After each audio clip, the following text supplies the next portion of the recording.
As promised, here's our video on everything you need to know about email design. In this video we will be mentioning a number of resources for you to check out, and the links for these resources will be found in the description. Email design is about putting together your emails in a way that makes it readable, engaging, and user-friendly.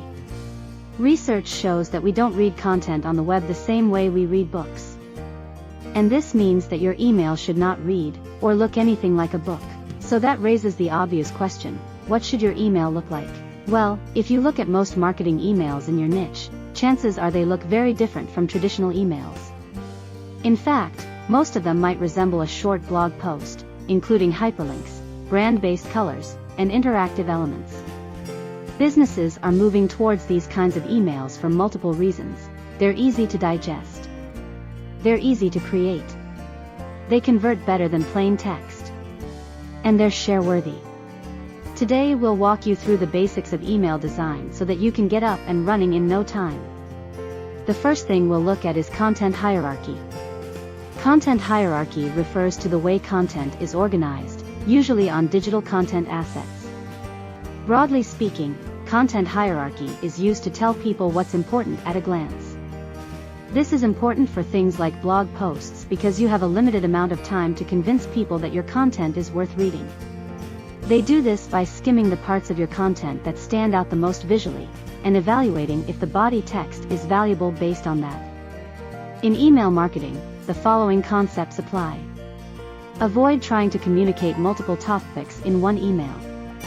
Make it as concise as possible. Put the most important information at the top of the email. And lastly, use headings, subheadings, bulleted lists, and dividers to break up the email. Content hierarchy is a huge subject that transcends marketing. If you'd like to read more, we recommend this resource from Gather Content. Now let's get into colors. When designing your emails, it's best to stick to your brand's color palette. Doing so helps create a more cohesive user experience across all of your channels. Furthermore, your customers will eventually associate certain colors with your brand. For example, yellow and purple will always mean the Lakers. And Google's color scheme is recognizable in an instant. If your brand doesn't have a color palette yet, now's the perfect time to make one.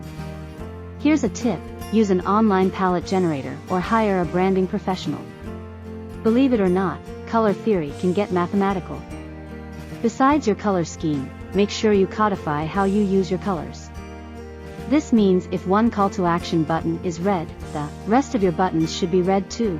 And if your email design uses headers and footers, use one color to separate them from the body of your email. Fonts is a subject that can cause problems for a lot of people, so we have provided a guideline for you to follow until you can develop your own style. Typography is a steep and slippery slope. There are hundreds of thousands of fonts, not to mention all the apps that let you make your own. Spare yourself the trouble of sifting through an entire font library, and choose a tried and true font pairing from Google Fonts. We recommend that you try Reliable as a resource. Once you start using your fonts, it's important to keep legibility, font size, in mind. For body text, a font size of 14 or 16 pixels is ideal. And for headings and subheadings, you have a little more creative freedom. The one guideline to follow is that your headings should be larger than your subheadings, and your subheadings should be larger than your body text. If you want an app that does the math for you, we recommend Typescale. Just input the size of your body text, the proportions you want to use, the font you're using, and the font weight. Normal text is 400 and bold is 700. And now let's take a look at images. Photos are a great way to liven up the design of your email. Make sure to include your branding assets like your logo. You can also use photos as a statement or hero banner for your email. If you choose to do this, make sure that the rest of the email is minimal and pared down to let the photo shine. Nevertheless, don't go overboard with the photos. You still want to keep the file size small, so choose the essentials and compress them appropriately. One of the best ways to keep your emails consistent is by using templates. This will give your emails a professional feel and help with retaining your list numbers. Once you create a design that you like, save it as a template so that you can return to it for future campaigns. This helps you optimize your workflow and save time in the long run. If you're not into design, you can also use pre-made templates from your email marketing software.